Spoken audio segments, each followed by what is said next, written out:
આ છે યુરોપનો real fairy tale castle એટલે કે કિલ્લો. નમસ્કાર મિત્રો, મારું નામ છે પ્રવીણ અને હું છું નેધરલેન્ડના સૌથી મોટા રોયલ કિલ્લામાં, જેનું નામ છે કાસલ દી હાર. જાણે એમ લાગે છે કે મૂવીનો કોઈ મોટો સેટ બનાવેલો હોય. કિલ્લાની આસપાસનું આ ગાર્ડન ફૂલ્લી યુરોપિયન વાઇબ આપે છે. આ કિલ્લો ઉત્રેક સિટીની બાજુમાં આવેલો છે અને આની પાર્કિંગની ફીઝની વાત કરીએ તો €7.5 કાર પાર્કિંગના છે અને કિલ્લોની અંદરની કન્સ્ટ્રક્શનની ને બધી વસ્તુઓ જોવાની ટિકિટ છે €20. જો તમારે ખાલી ગાર્ડનમાં પાર્કમાં જ વિઝિટ કરવું હોય તો પાર્કની ટિકિટ છે €8.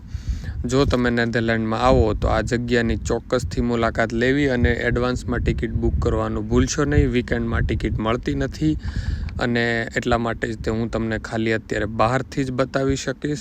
તમારો ફેવરિટ કિલ્લો કયો છે એ મને કમેન્ટમાં જણાવવાનું ભૂલશો નહીં.